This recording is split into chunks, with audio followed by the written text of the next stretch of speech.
Hey, welcome to Cody in the Cinema. Let's talk about this movie, Sinners. Directed by Ryan Coogler. Pretty talented director. And he has created something here that's truly special in parts, with one of the best soundtracks, in my opinion, ever. With a few little flaws that don't matter that much. It's a terrific time, and it is a true innovation of the genre, if you can call it that, because I don't know exactly what genre this fits neatly into. In some ways, it's a period historical drama. Sometimes it is a real out there culty sci-fi film, which I appreciated, with fantasy elements.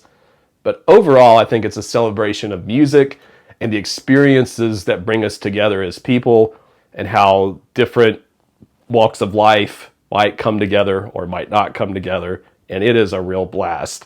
It just fell a little short of some of the themes it could have really hammered home, but not in a way that I think is significant enough to really matter.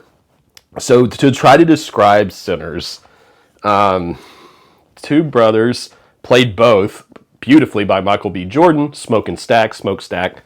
They have returned from Chicago in, I think, around the 1930s. They're back in this Mississippi small town, and they are trying to kind of get together this backwoods club of sorts, this opportunity for people to come and listen to music and dance, and they recruit folks all around the town.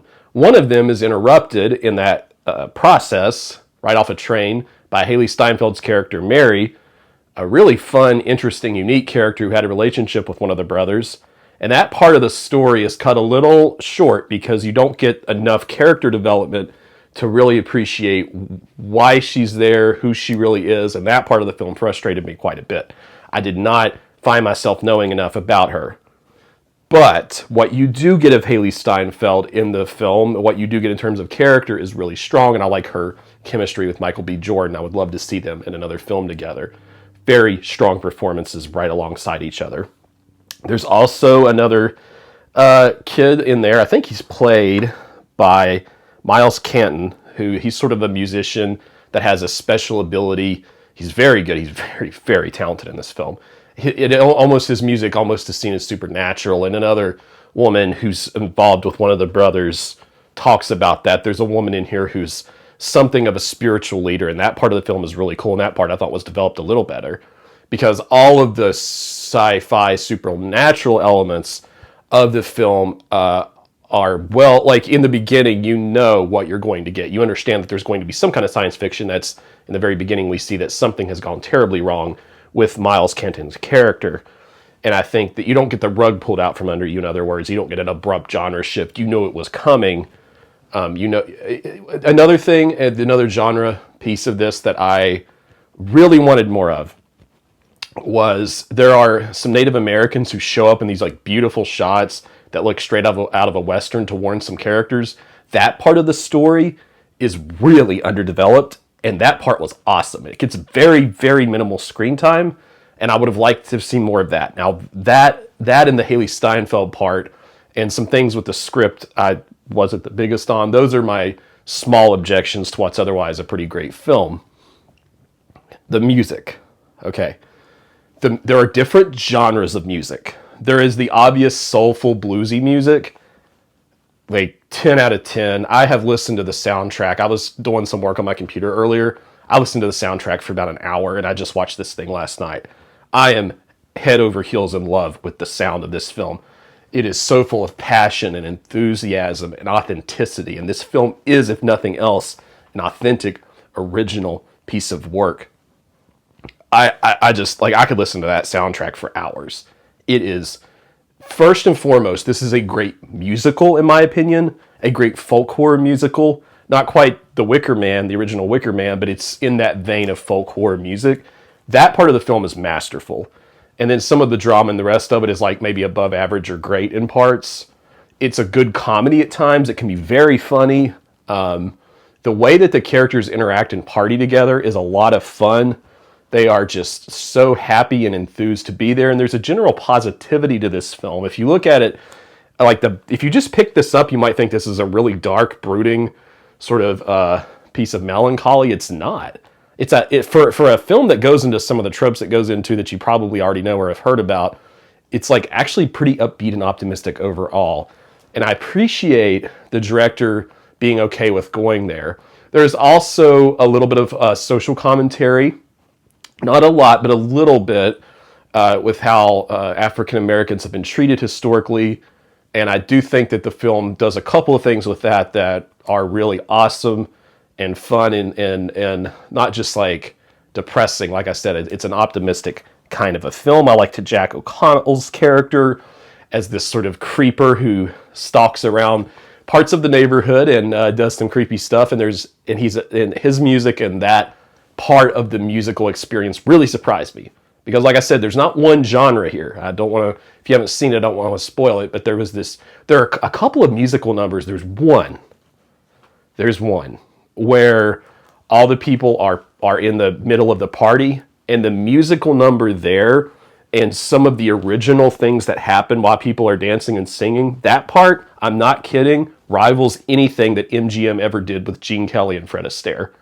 As far as the vocals and the set pieces and the feeling and the vibe, that was masterful all-time music stuff. I truly feel that way.